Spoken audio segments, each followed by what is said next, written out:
안녕하세요 여러분, 에디쌤입니다. 만약 전편을 못 보셨다면 그걸 먼저 보시고 다시 이 영상으로 돌아오는 걸 추천합니다. 이번 영상은 제 개인적인 스튜디오 지브리 탑10 순위에 대해 이야기하겠습니다.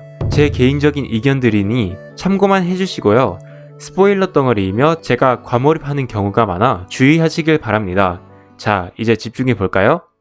탑10 바람계곡의 나우시카. 첫 지브리 영화 치고서 디테일한 애니메이션과 배경들이 흠뻑입니다. 이 영화의 제일 큰 장점인 세계관에 알맞는 디자인과 엄청난 분위기를 표출합니다. 곤충들의 디자인이 멋있고 상상도 못할 정도로 완벽성이 높은 신비한 숲을 자랑합니다. 텐션은 엄청 높으며 페이싱이 완벽한 영화입니다. 다시 세계관으로 돌아가자면 거대한 곤충들이 우글부글 있어 위험한 독포자를 뿌려서 인간들이 두려워해야 하는 존재들이 명확하며 곧 인류가 멸망하려는 세상의 법칙대로 사는 사람들이 있는 방면에 그 법칙을 깨트리고 곤충들을 죽이고 인간들만의 세상을 짓겠다는 강국도 있습니다. 결국 두 집단의 인간들은 전쟁을 일으키게 되며 평화를 중시하는 나우시카는 분노하는 인간들과 세상의 지배자인 곤충들의 평화를 되찾으려고 합니다. 나우시카는 동정감이 강한 사람이며 영화의 악당인 크샤나 사령관의 철벽같은 생각을 조금이라도 움직이게 합니다. 크샤나 사령관은 분노를 표출하고 있으며 한 사람에 의해 전쟁이 일어나고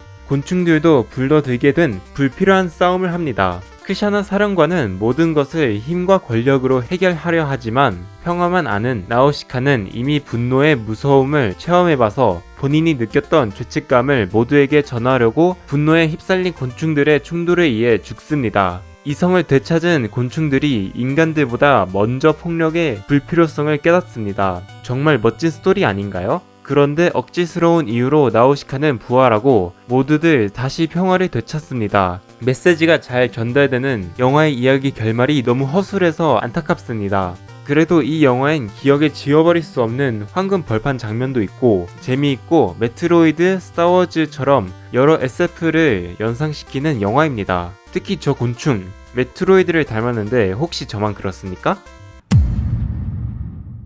탑9 추억의 많이. 지브리는 또 해냈습니다. 또 아름다운 애니메이션을 제작에 성공했습니다. 주변을 빛내게 해준 추억의 많이. 모든 장면이 추억에 남아있습니다. 외국 분위기도 나며 주로 밤에 이동하는 인물들 덕분에 밤 감성도 있습니다. 자연적인 풍요로움을 눈여겨보고 싶은 분들에게 추천을 합니다. 정말 힐링되는 장면들 뿐입니다. 내용을 보자면 주인공 안나는 지브리 주인공들 중에서 제가 제일 크게 공감하는 인물입니다. 사람들에게 말 거는 게 너무 힘들고 과연 사람들이 내 고통을 알지 고민합니다. 특히 사람이 맞은편에 지나오기 때문에 숨는 안나의 모습이 저를 보는 듯 했습니다. 지금 생각해보면 슬프네요. 그리고 그림 그리는 걸 좋아하는 점도 비슷합니다. 천식 때문에 시골 동네로 요양을 온 안나는 그녀의 양어머니와 동거 아닌 동거를 했지만 양어머니는 안나를 너무 사랑합니다. 안나는 약간의 우울증이 있어 매사 모든 게 부정적으로 보여서 양어머니의 사랑을 못 느낍니다. 서로의 갈등을 좀 더 보여줬으면 좋겠지만 안나는 바로 요양을 갔기 때문에 그런 장면은 아쉽게도 없습니다. 안나는 항상 다른 사람들처럼 평범하게 대화를 나누고 싶고 뚱뚱보 돼지 평범하게 친구들이랑 놀고 싶고 평범한 삶을 살고 싶어하며 본인을 부정적으로 생각합니다. 그런데 안나는 마니라는 여자아이를 발견해 다른 또래 여자들과 친구를 맺는 것을 실패했지만 뚱뚱보 돼지 마니만큼은 자연스럽게 친구가 됩니다. 서로 완전히 베프가 되는데 대부분의 러닝타임을 차지하지만 서로 좋을 때도 있지만 안 좋을 때도 보여줘 찐 우정을 보여주는 영화입니다. 그래서 영화가 고전 문학을 영화로 재탄생시킨 느낌도 나죠. 인물들에 대해 배워가는 게 신비하게 재미있었습니다. 특히 마니의 정체가 드러날 때 꽤 충격적이고 모든 게 맞아떨어지고 영화에 조금씩 떡밥도 있고 미스터리가 좀 있는 반전 스토리를 전합니다. 다만 이 이야기를 마니가 직접 해줬으면 더 우정이 강한 이야기가 되지 않았을까 합니다. 추억의 마니를 보기 전엔 별로 기대감이 없었습니다.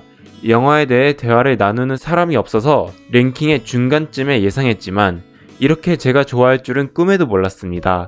아마 안나를 크게 공감하기 때문에 이렇게 높은 자리에 도달했을 수도 있습니다.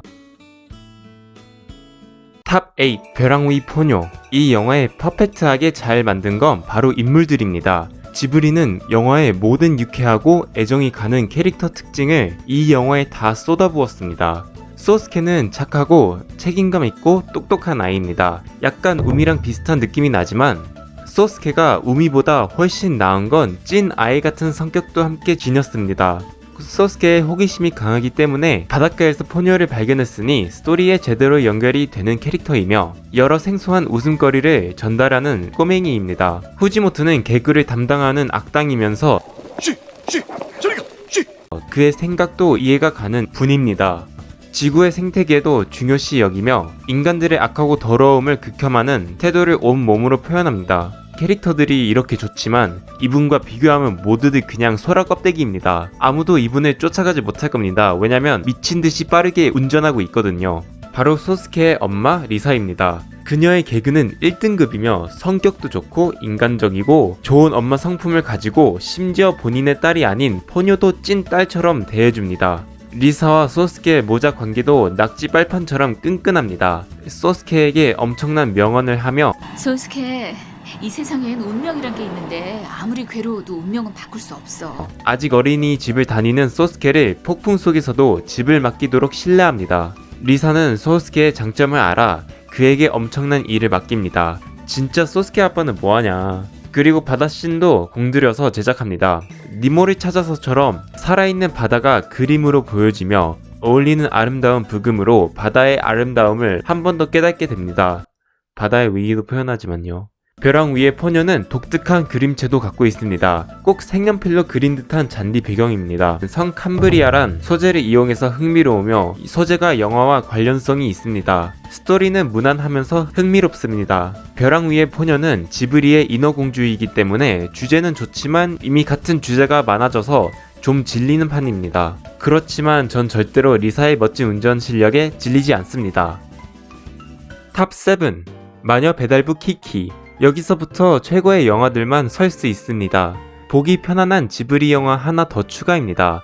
주인공 마녀 키키의 성장 이야기와 캐릭터 개발이 색다릅니다. 낯선 인간 마을로 독립하러 온 키키는 원래 어린아이 같은 소녀였지만 점점 더 생각이 많아지고 여러 고민이 생기며 그의 사춘기 때 겪은 사건들을 전해 여러 일상 이야기를 담은 영화입니다. 그녀의 애완묘 지지는 키키의 옳고 그름을 판단해주는 대상이지만 키키는 전혀 지지의 말을 안 듣습니다.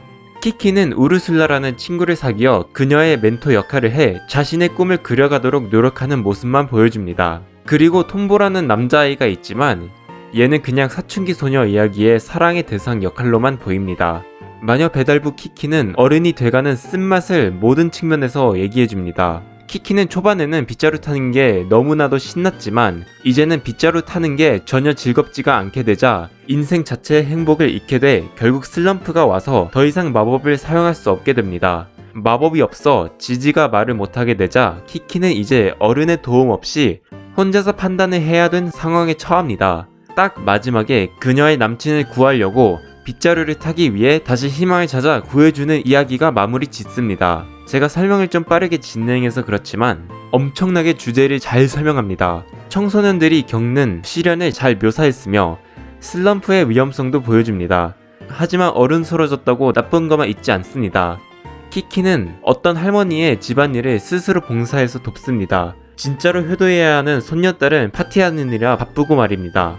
파티하며 사람들과 어울리는 게 손녀딸이 보기에 어른스러움이지만 진정한 어른스러움은 키키가 할머니를 위해 시간을 내주며 손녀딸과의 단절에 대해 듣고 울컥하는 모습을 보여줘 어른이 온통 안 좋은 일만 있지 않고 우리를 성장시키는 단계로 저는 이 영화를 통해 성장의 현실을 아이들에게 전달되는 게 천재적인 것 같습니다. 얘야, 인생이란 원래 자기 생각대로 되지 않는 법이란다. 주제곡인 바다가 보이는 마을과 엔딩곡인 따스함에 안겨진다면은 항상 들어도 기쁨을 줍니다. 키키의 모험이 다시 연상되기 때문이죠. 근데 지지와 대형견 같이 있는 거 너무 귀엽지 않나요?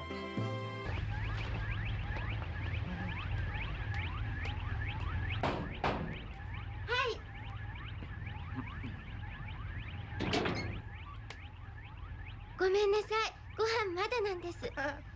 飛行船の台所って初めてで。何か？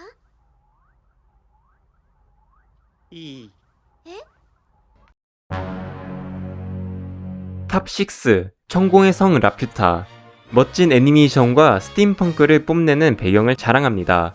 세계관 속에 들어가자면 지금은 광부가 대세인 시대입니다. 사람들은 비행석을 캐려고 하고요. 비행석은 공중에 뜰 수 있는 돌이므로 부유하는 성 라퓨타도 비행석으로 인해 뜨지만 전설로만 전해졌습니다.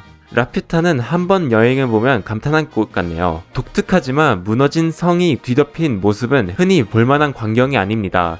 진짜로 라퓨타를 봤다는 한 모험가의 아들 파즈는 하늘에서 떨어진 라퓨타의 공주 시타와 함께 라퓨타를 찾으러 갑니다. 파즈와 시타 커플은 아마 지브리의 대표 커플 중 하나이며 그런 이유가 명확합니다. 서로 걱정하고 서로 같이 있고 싶어하고 서로 내면에 대해 이야기를 하고 싶어하고 둘만의 행복한 장면이 많아서 그럴 겁니다. 중간에 갈등 때문에 서로 떼어져 있지만 그 떼어진 시간이 너무 길게 느껴진 두 사람은 몇 시간째 서로 끌어안습니다. 마지막엔 서로의 팀워크도 남다릅니다. 쓰고 나서 죽음에 이끄는 멸망의 주문도 서로 마음이 통하면서 외웁니다.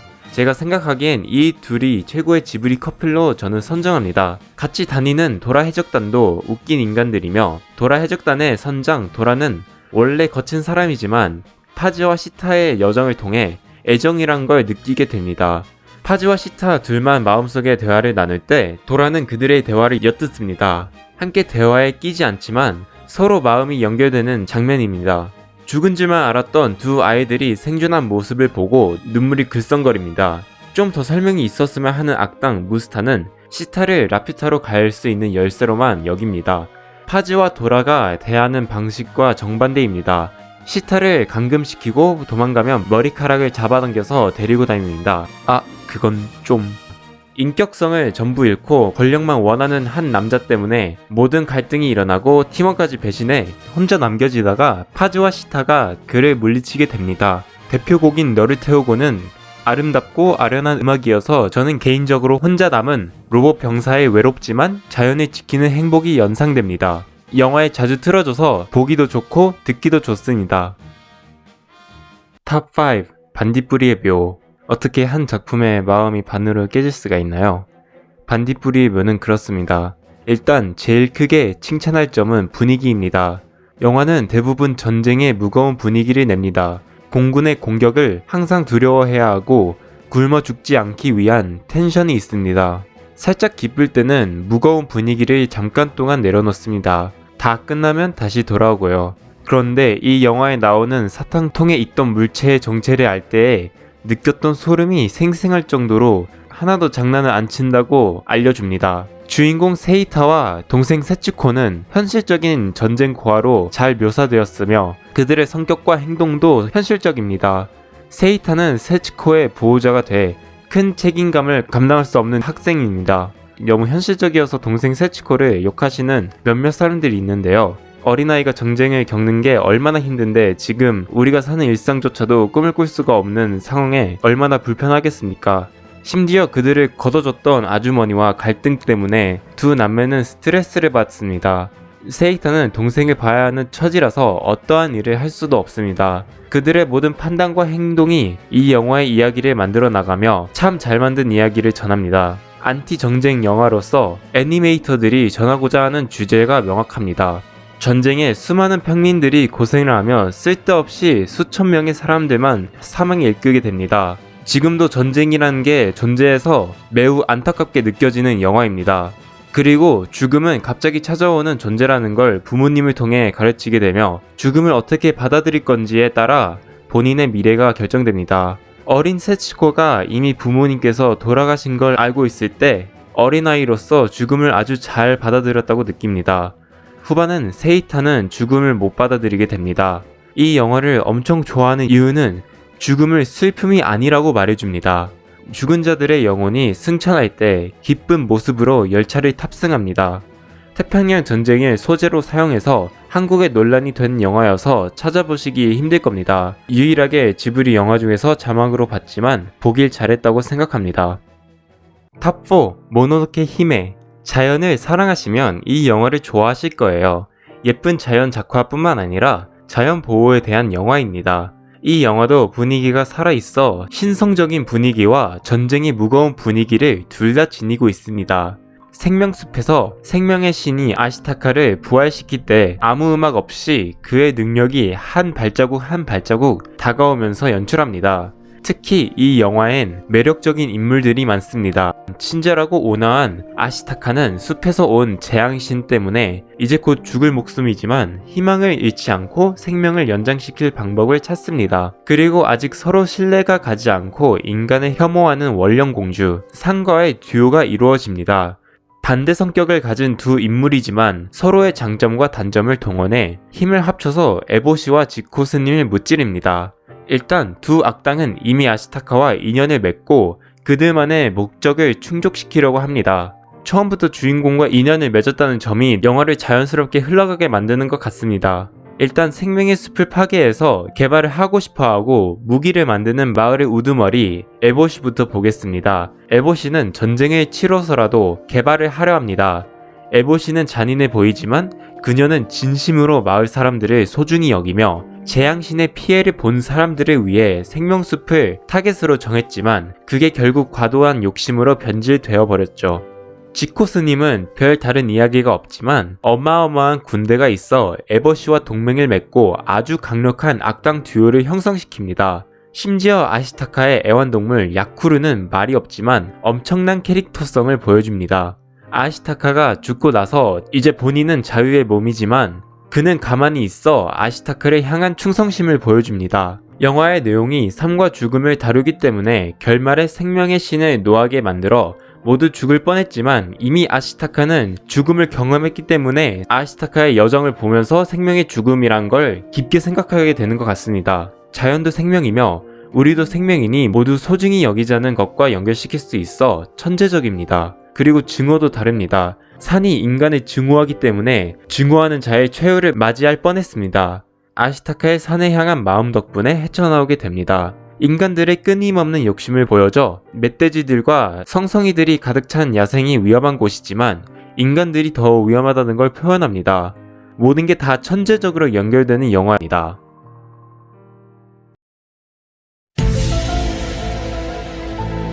탑3 귀를 기울이면 와, 배경 보소. 배경 연습을 해보고 싶은 작화의 풍성함과 이 따뜻한 분위기, 진짜 이번엔 현실 도시가 아름답게 보이려고 애니메이터들이 많이 노력한 게 보입니다. 하지만 이건 시작에 불과합니다. 주인공 시치크는 책을 너무 좋아해 작가를 희망하는 여중생입니다. 그러나 그녀가 만드는 작품에 자신감이 없어 확신이 없습니다. 심지어 학력 고시도 봐야 해서 바빠 고민할 시간도 많이 없습니다. 그녀는 운명적으로 세이지라는 바이올린 제작을 희망하는 남학생을 만나 그의 할아버지의 꿈이 담긴 골동품 가게에서 꿈을 응원합니다. 이 골동품 가게도 어떻게 모든 게 아기자기하게 보일까요? 진짜 이곳에 한 번이라도 들어가면 소원이 없겠어요. 세이지는 이미 그의 꿈이 명확해서 단기 유학을 떠나게 됩니다. 세이지한테 영감을 받아 시즈크도 그녀의 꿈을 따르기 위해 공부를 잠깐 멀리하고 책을 쓰는 것에 매진하게 됩니다. 써도 형편없이 보이는 그녀의 책, 그리고 공부를 안 한다고 불만이 쌓이는 가족, 집이 좁고 온통 서류, 가구, 가전제품에 둘러싸인 압박감 때문에 더욱 자신감이 떨어집니다. 그녀의 길을 탐구해서 행복한 건 잠깐이고 그녀의 미래가 더 어두워지고 있다고 느껴집니다. 시즈쿠는 세이지의 할아버지를 만나 첫 독자가 되어줍니다. 할아버지는 책을 정성을 다해 정독을 하며 그 책을 통해 시즈쿠와 마음이 열리는 대화를 합니다. 할아버지는 시즈쿠의 책은 완벽하지 않다고 말합니다. 그러나 그녀의 이야기 속에는 장래의 희망이 보인다며 보석의 원석을 그녀로 표현해 더 노력하면 예쁜 보석이 될 것이라고 전합니다. 할아버지께서 이 세상 어떠한 책 리뷰 중에서 제일 최고의 리뷰를 남깁니다. 시즈쿠는 더욱 그녀의 꿈을 자신감이 생겨 세이지와 함께 꿈을 키워가도록 노력할 날들을 보내게 됩니다. 청소년들의 진로 문제를 다루고 자존심에 대한 영화를 제대로 가르쳐주기 때문에 청소년들에게 이 영화를 강력 추천드립니다. 요즘 학교에는 진학하기 위한 목적으로 공부를 한다고 합니다. 시즈쿠의 현실에 충만한 언니도 진학을 위해 공부를 했다는 말을 듣고 세상이 너무 허무한 느낌이 들었습니다. 배경은 평범한 일본이지만 시즈쿠의 시점으로 바라보는 세상이기 때문에 낯이 익지만 이상을 쫓는 소녀로서 현실이 어렵게 느껴지는 그녀의 세계관이 너무 뜻깊습니다. 최고로 기억에 많이 남는 장면은 시즈쿠가 컨트리 로드를 부를 때입니다. 세이지와 할아버지는 시즈쿠에게 자신감을 심어주기 위해 펼쳐진 공연이며 언제 들어도 또 듣고 싶은 뮤지컬 넘버입니다. 부끄럽지만 열심히 불러주는 시즈쿠를 보면 그녀의 꿈을 저도 응원하고 싶어지는 애정가는 인물입니다. 시즈쿠와 세이지의 관계에 대해 설명을 덜 했는데요. 이 둘은 처음엔 관계가 까칠했지만 점점 서로 알아가면서 서로 사랑하는 사이가 됩니다. 여러 로맨틱한 장면이 많아 흥미로운 커플입니다. 둘이 약혼까지 한 사이인데 혹시 2편의 결혼까지? 저도 시즈쿠처럼 자신감이 없을 때가 많고 현실에서 도망가고 싶을 때가 많지만 제가 영상 만드는 것에 자신감도 없는데 저를 이렇게 시작하게 만든 계기가 된 영화여서 제가 지브리 영화 중에서 개인적으로 좋아하는 영화입니다. 아무리 3위를 해도 지브리는 진짜 명작이 많아서 이 정도면 엄청 높게 왔다고 생각합니다. 탑2 가구야 공주 이야기. 화면에 보시면 알다시피 독특한 그림체로 전통 일본 수채화를 가지고 아름다운 애니메이션을 만든 것처럼 보입니다. 그리고 내용 어디서부터 시작해야 되지? 일단 주인공 카구야 공주는 네, 카구야 공주요. 제목에는 가구야라고 부르지만 캐릭터 이름은 카구야입니다. 왜 기역자하고 키역자의 차이를 뒀는진 모르겠지만요. 아무튼 달에서 온 신이며 지구에 살게 된 특권을 얻어 노 부부의 양딸내미가 됩니다. 그러나 두 분마다 카구야 공주의 각각 다른 두 면을 처음으로 맞이하게 됩니다. 할아버지는 카구야의 신성한 면을 보게 돼 그녀를 귀한 공주님으로 키우기 위해 욕심이 생깁니다. 할머니는 카구야의 갓난 아기의 면을 보게 돼 카구야를 인격적으로 대하며 그녀가 진짜로 원하는 걸 주려고 노력합니다. 농촌에서의 행복을 잃고 하룻밤 사이에 공주가 돼서 갑부가 됩니다. 카구야 공주는 달라진 환경에 적응을 못합니다. 일단 할아버지는 부자가 돼서 욕심꾸러기 중에 킹 오브 더 그리드가 돼버립니다. 높은 모자를 자꾸 떨어뜨리는 개그가 있지만 그 마음가짐으로 그 모자를 잘 감당할 수가 없다고 저는 봅니다. 공주 생활을 통해 여러가지 사회 문제점을 발견합니다. 남성 우세, 천민제도, 전통 억압 등 너무 심해 그런 문제들에서 벗어나고 싶어 실제로 도망가는 장면을 화면으로 표출합니다. 그런데 끝내 그녀는 시련을 잘 이겨내야 행복한 삶이 다시 찾아온다고 꽃봉우리들이 겨울 시련기를 견뎌서 봄을 맞이하는 것에 배워 참고 참 공주로 살게 됩니다. 비유 쩌는데? 그런데 행복은 전혀 찾아오지 않습니다. 카구야 공주가 스스로 행복을 찾기 위해 봄나들이를 떠나서 잠시 동안 행복한 시간을 보내지만 천민제도 문제가 눈앞에 부딪혀서 다시 시무룩해버립니다. 아름다운 벚꽃 작화에 행복하게 즐기는 카구야 공주의 시청자들도 빠져들었겠지만 갑작스럽게 그 무드가 끊어지는 게 진짜 예술이 아닐까 싶어요. 이젠 그녀의 뛰어난 미모 때문에 결혼하겠다는 5명의 구원자들을 어떻게든 거절하려 합니다. 그들이 그녀의 행복을 낮게 봤기 때문에 그렇습니다. 구원자들은 이 영화의 개그를 담당하는 줄만 알았는데 생각보다 엄청나게 큰일을 합니다. 그들을 통해 카구야 공주는 이 세상에는 행복이라는 게 존재하지 않다는 관념을 갖게 됩니다. 너무 안타까운데요. 작은 신이 내려와서 지구를 보고 하는 말이 너희 참 재미없게 산다 라고 말하잖아요.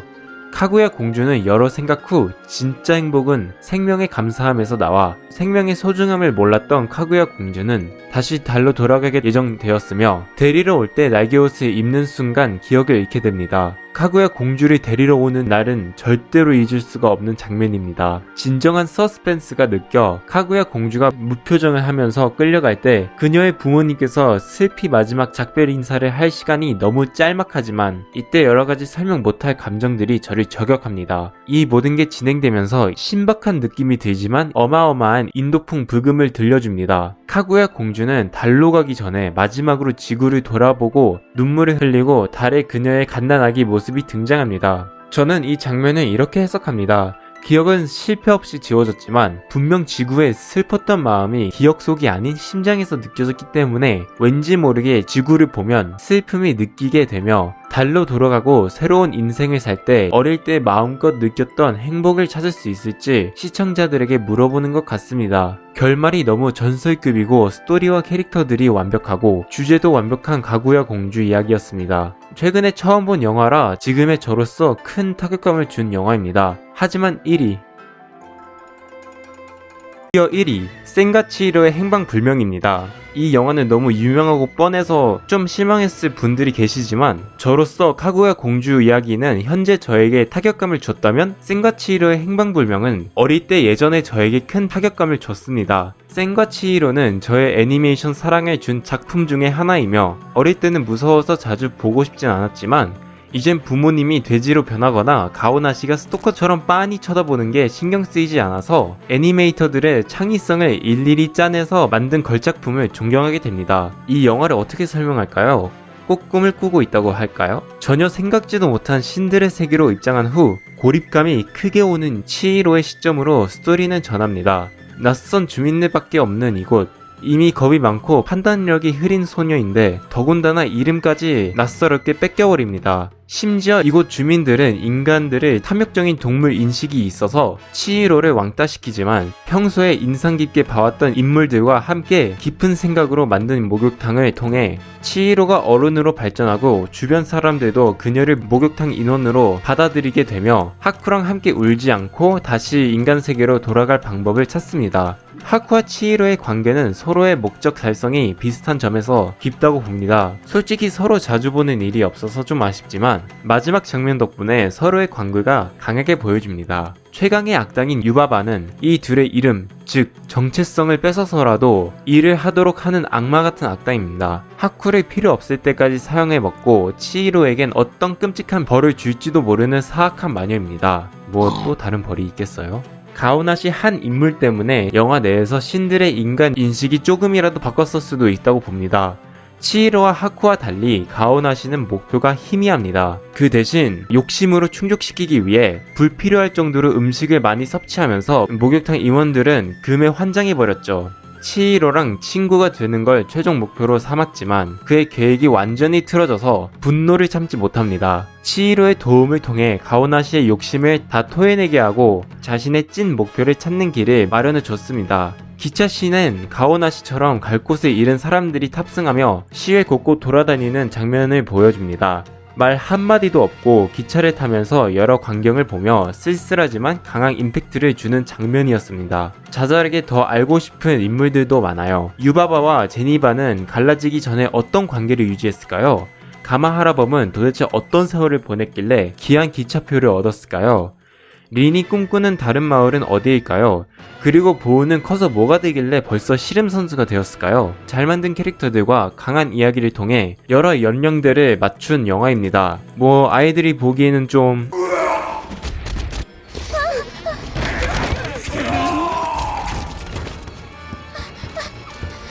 아니다. 많이 무섭겠지만 청소년들은 자신의 말을 안 듣는 부모님들 때문에 고생하는 치히로와 공감할 수 있고 성인이 되고 나서 나는 과연 내가 갈 길을 잘 찾고 있나 고민하게 유도합니다. 브금의 영역으로 들어가자면 어느 한 여름날은 모든 지브리 팬들이 아는 아름다운 노래죠. 저의 여름날도 떠올리게 하죠. 언제나 몇 번이라도는 제가 개인적으로 그닥 좋아하지 않아도 왜 여러 팬들에게 인기가 있는진 이해가 가네요. 그런데 브금 중에서 또 다시 너무 저평가된 노래입니다. 치히로의 심정을 노래로 높낮이나 텐션으로 표현을 했으며 또다시 하쿠를 만나서 기쁜 치히로처럼 노래가 피날레에 도달하기 전에 잠시 심장이 뛰는 듯한 부분도 있습니다. 멜로디가 한 번 들으면 흥얼거리기가 쉬운 노래입니다. 작화도 신급이며 어떤 힘이 있을까요?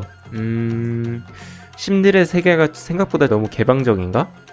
어차피 들어오는 사람은 밤에 돼지가 되거나 사라지기 때문에 비밀은 보장되겠네요. 흠잡을 곳 없는 이 영화엔 100점을 주는 게 마땅하다고 생각합니다. 생각보다 영상이 너무 길어졌네요. 여기까지 정주행 해주셔서 감사드립니다. 여러분의 최고의 지브리 영화는 무엇인가요? 나눠주고 싶으면 댓글 달아주시면 감사하겠습니다. 수강하고 싶은 분들은 구독 한번 눌러주시고 수업이 유용했다면 좋아요 한 번씩 눌러주시면 감사하겠습니다. 그럼 남은 시간 동안 쉬세요.